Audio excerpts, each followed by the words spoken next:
करते हैं जीएसटी कैसे डिफरेंट है प्रीवियस टैक्स सिस्टम से। मैं आपको एक एग्जांपल देके समझाता हूँ। दोस्तों, प्रोडक्ट को बनने के बाद कस्टमर तक पहुँचने से पहले कई सारे लेवल से गुजरना पड़ता है, जैसे प्रोड्यूसर जो प्रोडक्ट बनाता है, होलसेलर, फिर रिटेलर एंड फाइनली कंज्यूमर। पुराने सिस्टम में क्या होता था, मान लीजिए टैक्स रेट है 10%। जो प्रोड्यूसर है उसने 50 रुपए का कच्चा माल यानी रॉ मटेरियल खरीदा एंड 50 रुपए का उसने प्रोडक्शन एंड प्रॉफिट ऐड किया, तो टोटल हो जाएगा 100। अब 100 रुपए पे 10% टैक्स यानी 10 रुपए उसको टैक्स पे करना पड़ेगा, जो कि वो प्रोडक्ट की कॉस्ट में ऐड कर देगा। तो होलसेलर को पड़ेगी वो 110 रुपए में।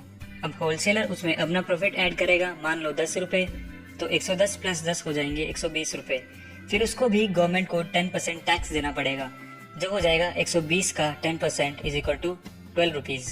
तो अब वो रिटेलर को पड़ेगी 132 रुपीज में। ऐसे ही रिटेलर भी अपना प्रॉफिट ऐड करेगा 10 रुपीज, तो हो जाएगा टोटल 142 रुपीज एंड टैक्स बनेगा 142 का 10% 14.2 रुपीज। तो फाइनली वो कंज्यूमर को मिलेगी 156.2 रुपये में। तो दोस्तों, आपने नोटिस किया होगा कि जो प्रोड्यूसर है वो एक बार टैक्स पे कर चुका है प्रोडक्ट पे, तो जो होलसेलर है वो भी उसी प्रोडक्ट पे दोबारा टैक्स पे कर रहा है एंड जो रिटेलर है वो फिर उस पे दोबारा टैक्स पे कर रहा है। तो ये होता है टैक्स ऑन टैक्स, जिसे हम कास्केडिंग इफेक्ट भी कहते हैं। तो इसी की वजह से दोस्तों जो है प्रोडक्ट का प्राइस हायर हो जाता है और अल्टीमेटली जो बर्डन है वो कंज्यूमर पे आ जाता है। अब इसी एग्जाम्पल में बात करते हैं जीएसटी सिस्टम में। जो प्रोड्यूसर है उसने 50 रुपए का रॉ मटेरियल खरीदा एंड 50 रुपए उसका प्रोडक्शन एंड प्रॉफिट ऐड किया, तो अब जो उसको टैक्स देना होगा वो वैल्यू एडिशन पे देना होगा, यानी सिर्फ 50 रुपए पे, मतलब 50 रुपीज का 10% 5 रुपए टैक्स देना होगा। तो वो होलसेलर को मिलेगा 105 रुपए में। अब होलसेलर उसमें अपना प्रॉफिट ऐड करेगा 10 रुपए, जो हो जाएगा 115 रुपए एंड उसको भी सिर्फ वैल्यू एडिशन पे टैक्स पे करना होगा, मतलब उसको 10 रुपए पे 10% यानी 1 रुपए टैक्स पे करना होगा। तो वो रिटेलर को पड़ेगी 116 रुपए में। अब सिमिलरली रिटेलर भी अपना प्रॉफिट ऐड करेगा, उसके बाद हो जाएगा 126 रुपए एंड उसको भी सिर्फ वैल्यू एडिशन यानी प्रॉफिट पे ही टैक्स पे करना होगा, जो कि हो जाएगा 10 रुपए पे 10% यानी कि 1 रुपया। तो वो कंज्यूमर को पड़ेगी 127 रुपए में। तो देखिए दोस्तों, आप कंपेयर करके देख सकते हैं कि जो प्रीवियस सिस्टम था उसमें कस्टमर को जो प्रोडक्ट था वो पड़ता था 156 रुपए का, और जो करंट सिस्टम है जीएसटी सिस्टम है उसमें जो कस्टमर को जो प्रोडक्ट पड़ता है वो 127 रुपए का। तो इसमें लगभग 29-30 रुपए का फर्क आ गया है। दोस्तों, ये मैंने एग्जांपल लिया है सिर्फ आपको समझाने के लिए, आपको ताकि इजीली समझ आ सके कि इसमें एक टर्म होती है इनपुट टैक्स क्रेडिट, जो मैं इसमें नहीं समझाया है। इनपुट टैक्स क्रेडिट क्या होता है दोस्तों, कि ये जो टैक्स है ये प्रोड्यूसर, होलसेलर और रिटेलर को एक बार पे करना पड़ता है गवर्नमेंट को, फिर जो गवर्नमेंट है उनको वापस दे देती है, जिसे हम कहते हैं इनपुट टैक्स क्रेडिट। तो बात कर लेते हैं कैटेगरीज की। Categories of GST in India.